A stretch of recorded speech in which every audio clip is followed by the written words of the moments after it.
नमस्ते, good morning, good afternoon, good evening. आज हम देखते हैं कि एक ऐसा चैलेंज जो बहुत लोगों को 40 के बाद या बहुत लोगों को उसके पहले भी सताता है। और ये चैलेंज डेफिनेटली वेट लॉस के साथ भी बहुत ज़्यादा निगड़ित है, हाइपर और हाइपोथायरॉयडिज्म। और ये वेट के साथ बहुत ही ज़्यादा इसका कनेक्शन है। देखो क्या रहता है, एक वेरी कॉमन थिंग जो कि एनाटॉमी और फिजियोलॉजी में क्लियरली बताया है कि थायराइड ग्लैंड यहाँ पे रहती है, यहाँ पे उसके नीचे पैराथायराइड रहती है। ओके, तो ये गले का जो उपयोग हम करते हैं, अगर ये कम किया जाए या इसको ब्लड फ्लो कम हो, very simple reason, forget about the metabolic और the reasons which are there given in the text book, लेकिन यहाँ पे अगर हमारा ब्लड फ्लो कम हो तो हमें थायराइड होने के चांसेस है। तो ये चीज़ बहुत सारी अलग चीज़ों से गवर्न होती है। जैसे फॉर एग्जांपल है कि अगर आपका मेटाबॉलिज्म अच्छा ना हो तो डेफिनेटली है कि ब्लड फ्लो नहीं होगा।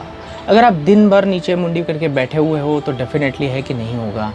वैसे होता क्या है, एक्चुअली होता क्या है मेटाबॉलिकली और बायोकेमिकली, बहुत सिंपल सी इसकी मैकेनिज़्म है। हमारे ब्रेन में हाइपोथैलेमस में एक सेंटर रहता है जो कि थायरोट्रोपिन स्टिमुलेटिंग और रिलीजिंग हार्मोन देता है। ये हार्मोन पिट्यूटरी ग्लैंड में, हाइपोथैलेमस अंदर ब्रेन के अंदर है, पिट्यूटरी ग्लैंड ब्रेन के अंदर सामने की तरफ है, उसको ये हार्मोन जाता है, वहाँ से थायरॉक्सिन स्टिमुलेटिंग हार्मोन रिलीज़ होता है ब्लड में।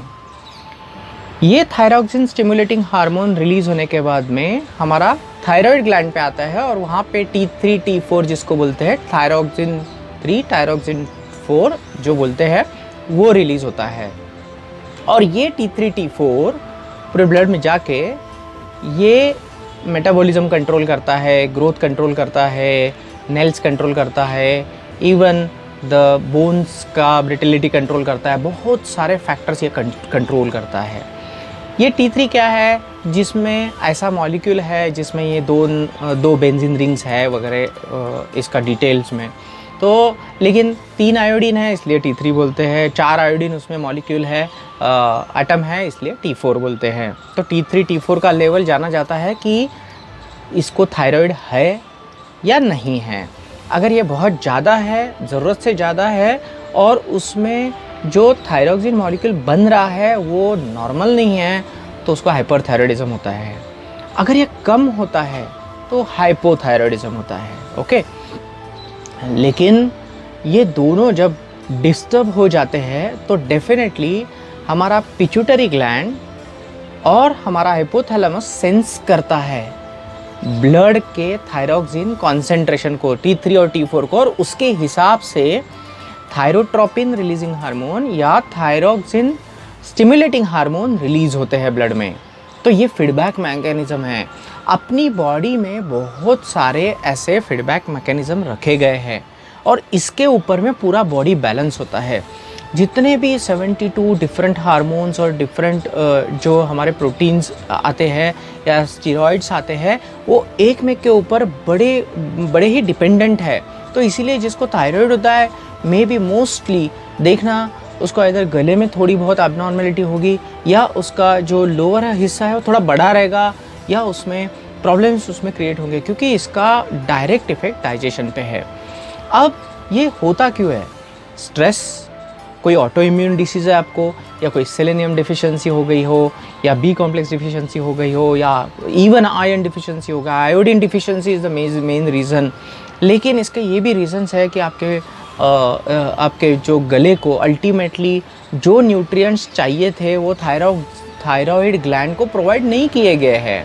तो हम इसका डेफिनेटली रेमेडी तो नहीं बोल सकते इसको, लेकिन इसको प्रिवेंशन कर सकते हैं, ट्राई कर सकते हैं। आपको अगर थायराइड हो तो आप डॉक्टर के पास जाइए, अपने फैमिली डॉक्टर के पास जाइए। प्लीज़ ऐसा मत कीजिए कि आप ये योगा करके आप थायराइड क्योर कर सकते हो, वो योगा करके, ऐसा मत कीजिए, डॉक्टर की सलाह लीजिए। लेकिन प्रिवेंशन के लिए या फिर आपको स्वस्थ रखने के लिए डेफिनेटली आप कुछ टाइप के योगा कर सकते हैं। जैसे फॉर एग्जांपल आप उज्जयी कर सकते हो। उज्जयी के लिए एक सेपरेट वीडियो है। उज्जयी आप कर सकते हो। उज्जयी में आपका पूरा जो फेरिंजियल फ्लटर होता है और थायराइड को बहुत अच्छा ब्लड फ्लो होता है। उज्जयी आप साधारण उज्जयी कर सकते हो, उसके बाद आप उसमें मध्य उज्जयी कर सकते हो और ऊर्ध्व उज्जयी कर सकते हो। इसमें हीट जनरेट होती है थोड़ी सी, और इसमें ये जब आप ठंडा रहता है तब बहुत इफ़ेक्टिव रहता है उज्जयी। और उज्जयी आप कभी भी कर सकते हो। ये एक ही ऐसी क्रिया है, ये एक ही ऐसा प्राणायाम है जो आप कभी भी कर सकते हो। दूसरा आप कर सकते हो सिंह मुद्रा, जिसमें जिह्वा निकाली जाती है, आंखें बड़ी की जाती है और सिंह की तरह, लायन की तरह गले से आवाज़ निकाला जाता है। वो आप कर सकते हो। ओके, उसके बाद आप कर सकते हो विपरीत करणी या उत्तान पादासन। सो के आप दोनों पाँव ऊपर करेंगे तो डेफिनेटली ब्लड फ्लो आपका towards the chest and towards the throat आता जाएगा। उसके बाद आप विपरीत करणी यानी ऊपर पाँव लेके, यानी सो के ऊपर पाँव करके, उसके लिए आपको इसमें एक वीडियो है विपरीत करने के लिए। और सर्वांगासन कर सकते हो, जिसमें पूरे के पूरे पाँव ऊपर है। ध्यान रहे, सर्वांगासन या विपरीत करनी करते हुए जो इंस्ट्रक्शंस दी है कि कान में कोई प्रॉब्लम नहीं होना चाहिए, कोई ब्लड प्रेशर नहीं होना चाहिए उसको, या कुछ हार्ट के डिसीजेस नहीं होना चाहिए, तो आप हमेशा जो योगा करते हैं उसमें केयर भी लीजिए कि आपको और भी चैलेंजेस है। नहीं तो कोई वीडियो देख के आप या कोई इन्फॉर्मेशन पढ़ के, गूगल पे पढ़ के, प्लीज़ आप ऐसा मत कीजिए कि उसमें डायरेक्टली वो फॉलो करें। आप अपने डॉक्टर से सलाह लीजिए या क्वालिफाइड जो योगा टीचर हो, अच्छा, उससे सलाह लीजिए। मत्स्यासन कर सकते हो, जिसमें आप पीठ पे लेट के पद्मासन में पद्मासन लगाकर हाथ से दोनों अंगूठे पकड़ सकते हो पाँव के, और उसके बाद में उसमें कपालभाति कर सकते हो। मत्स्यासन इज़ वेरी गुड आसन। आप भुजंगासन कर सकते हो, जिसकी कोबरा पोज है, जिसमें आप जो नीचे सो के धीरे से कोबरा जैसा ऊपर उठ के आप देख सकते हो आकाश की तरफ, जिसमें कि आपको गले में प्रेशर थोड़ा सा डेवलप हो। तो भुजंगासन इज़ वन ऑफ द आसन। सेतु बंधासन कर सकते हो, जिसमें पीठ पे लेट के आपको जो कटी प्रदेश है जो ऊपर उठाया जाता है पाँव के एड़ियों को पकड़ के। ओके, और उसके बाद आप मकर आसन कर सकते हो। मकर आसन भले ही एक शांति प्रिय आसन है, ये रिलैक्सेशन आसन है मकर आसन, लेकिन मकर आसन में आपको थोड़ा सा प्रेशर आपकी चिन पे आता है और अल्टीमेटली आपको गले पे भी थोड़ा प्रेशर आता है, तो मकर आसन कर सकते हो। One of the best is bhastrika, जिसमें कि बहुत हीट जनरेट होती है, और जो द्रुत भस्त्रिका है, जो कि हाथ ऊपर करके ज़ोर से नीचे लाना और सांस को बहुत ज़ोर से लोहार के भाते के समान ज़ोर से उसको श्वास बाहर लेना और सांस अंदर लेना और बाहर लेना, दोनों एक्सप्लिसिटली किया जाता है। ये भी आप भस्त्रिका में कर सकते हो। उसके बाद आप भ्रामरी कर सकते हो, जिसमें कि मकार किया जाता है अंदर में। और द बेस्ट इज़, आपको अच्छा स्वास्थ्य रखना है तो सूर्य नमस्कार कर सकते हो। तो ये सारे योगा आप कर सकते हो जब आपको थायराइड का प्रिवेंशन करना है, उसको सपोर्ट करना है, डॉक्टर की मेडिसिन लेते हुए वो मेडिसिन कैसे कम की जाए या अपने स्वास्थ्य के लिए बहुत अच्छा कैसे किया जाए थायराइड के लिए, इसके लिए ये सब कर सकते हो। That does not mean it will replace that one. Okay, ऐसे हुआ है लोगों के साथ में कि उसके बाद में इवन थायराइड की ट्रीटमेंट लेते हुए डॉक्टर खुद बताते हैं कि आपको अभी ज़रूरत नहीं है, लेकिन वो डॉक्टर की सलाह से ले प्लीज़। उसके बाद थायराइड का कैसे खाना होना चाहिए, एक तो है कि गार्गल आपने करना चाहिए। उसके पहले सुबह उठ के गार्गल कीजिए ताकि आपके गले में सुबह से अच्छा ब्लड फ्लो हो। ओके, नमक आपने आयोडीन युक्त नमक खाना चाहिए, जो कि जनरली मल्टी सॉल्ट अगर होता है तो बहुत अच्छा है, और आयोडीन उसमें होना चाहिए। टाटा नमक आयोडाइज नमक है।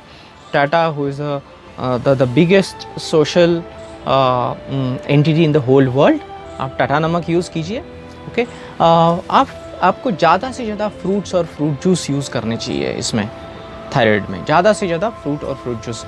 ओनियन खा लीजिए, onion is very good for thyroid. उसके बाद में सारी हरी सब्जियां खाइए। सोयाबीन के बारे में थोड़ा सा बताया गया है कि सोयाबीन के कुछ ऐसे पेपर्स, रिसर्च पेपर्स है जिसमें कि थायराइड पे उसका अच्छा असर नहीं है। Better not to take that risk.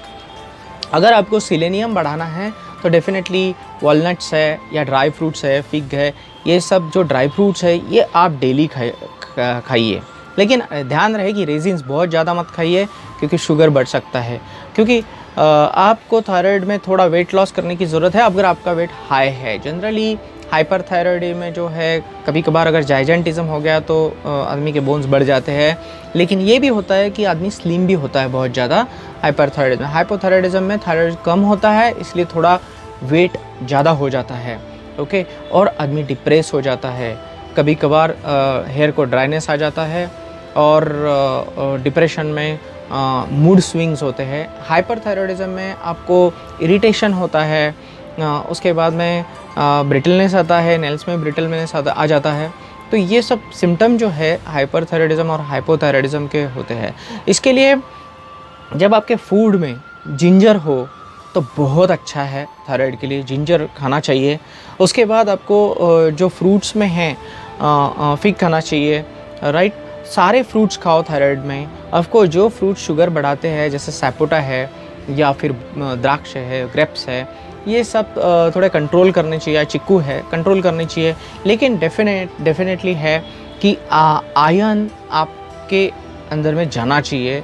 Iron है जैसे B12 है, ओके, B2 है, B3 है, B6 है, विटामिन C, विटामिन D, ये सब से भी, इसके सबसे डिफिशिएंसी से भी थायराइड होता है अपार्ट फ्रॉम सेलेनियम। और एक है कुछ ऑयल्स इसमें यूज़ करते हैं इसमें, जैसे कि ये जो अल्टरनेटिव मेडिसिन में दिया गया है कुछ ऑयल्स, जैसे कि है फ्रैंकिंसेंस ऑयल है, उसके बाद में मिर्र ऑयल है, ये यूज़ करते हैं। उसके बाद में जो लेमन ग्रास ऑयल है वो यूज़ करते हैं। इवन जो गेहूं के जो ये आते हैं, सिबलिंग्स आते हैं, पत्तियाँ आती है, उसका रस भी थायराइड के लिए बहुत अच्छा माना गया है। हालांकि आपको उसके लिए फिर घर में गेहूं को उगा के 7 कुंडियाँ रख के हर एक दिन गेहूं को आपको सो करना पड़ेगा। So that is tedious process. लेकिन आप ऐसा सब कुछ थायराइड में करके आपको अगर कुछ रिजल्ट्स मिलता है तो I will be the happiest person, right. Thyroid के बारे में बहुत दिन भर बात की जा सकती है कि कैसे उसको प्रिवेंट करना, कैसे उसको एक्चुअली स्टॉप करना, ट्राई करना, ये सब किया जा सकता है। लेकिन मैं ट्राई किया कि बहुत सारे जो पॉइंट्स हैं जो हमेशा डिस्कस होते हैं, लेकिन उसमें योगा, क्या खाना चाहिए क्या नहीं खाना चाहिए, और एक चीज़ है कि पानी हमेशा पीना चाहिए थायराइड वाले लोगों ने। So that is also very important thing. अगर आप गर्म पीते हैं तो बहुत अच्छा है। Most of the Asian country में आप देखेंगे कि गर्म पानी पिया जाता है, तो वो भी एक बहुत अच्छा है थायराइड के लिए, okay. So thank you very much, thanks for this video. थोड़ा लंबा हुआ लेकिन thank you, thanks a lot.